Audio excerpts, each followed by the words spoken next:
अंजलि अपनी सास और पति के साथ रहती थी। शुरुआत में तो दिन शांति से बीते, लेकिन कुछ समय बाद दोनों में झगड़े होने लगे। इन झगड़ों ने घर का माहौल खराब कर दिया। इन बातों की वजह से उसका पति भी परेशान रहता था।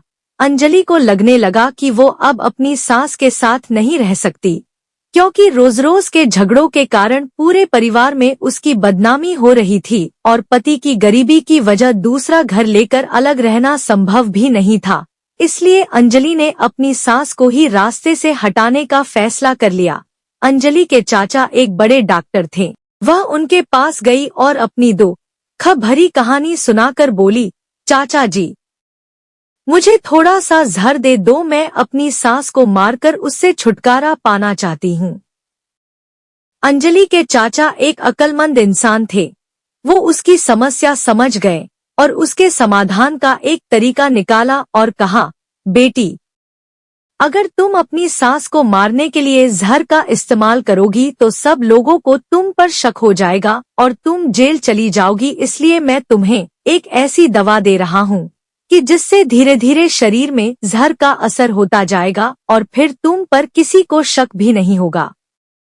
बेटी, तुमको ये काम करना है कि रोजाना कुछ अच्छा खाना पकाकर उसमें ये दवा डाल देना। और हाँ, इस बात का ध्यान जरूर रखना कि तुम इतने दिनों तक अपनी सास के साथ बहुत मोहब्बत और प्यार से रहना, ताकि किसी को तुम पर शक भी ना हो सके। उनसे लड़ाई झगड़ा मत करना, उनकी हर बात मानना और अपनी माँ की तरह उनके साथ बर्ताव करना।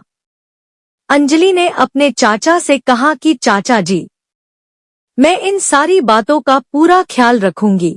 और फिर दवा लेकर अंजलि घर वापस आ गई।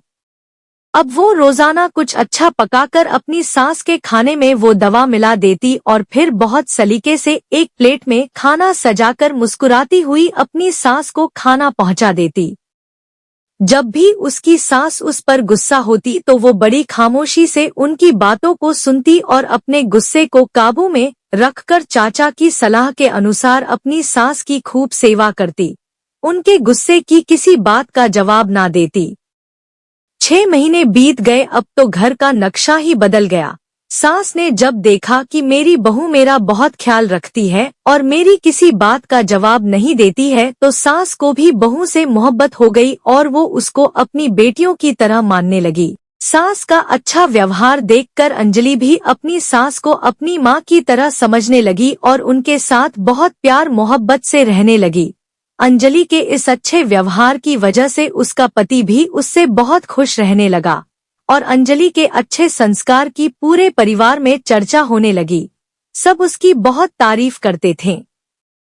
अब एक दिन अंजलि फिर अपने चाचा से मिलने गई और बोली कि चाचा, पिछले 1 महीने से मैं अपनी सास को तुम्हारी जड़ी बूटी नहीं खिला रही हूँ, क्योंकि अब वह मेरा बहुत ख्याल रखती है। इसलिए चाचा, अब आप मुझे कोई ऐसी दवा दीजिए जिसकी वजह से मेरी सास के जिस्म से उस जहर का असर बिल्कुल खत्म हो जाए। चाचा ने मुस्कुराते हुए कहा, बेटी, तुमको डरने की जरूरत नहीं है। मैंने तुमको उस दिन जहर नहीं दिया था, बल्कि तुम्हारी सास के लिए ताकत की दवा दी थी, क्योंकि जहर तुम्हारे दिमाग और व्यवहार में था। लेकिन अब तुमने अपने प्यार और मोहब्बत से उस जहर को खत्म कर दिया है। जाओ और एक खुशहाल जीवन जियो।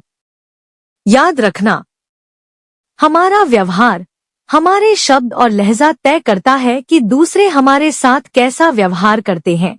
यदि आप चाहते हैं कि दूसरे आपका सम्मान करें और अपने अधिकारों को पूरा करें, तो सबसे पहले आप उनके अधिकारों को पूरा करके उनका सम्मान करना शुरू कर दीजिए।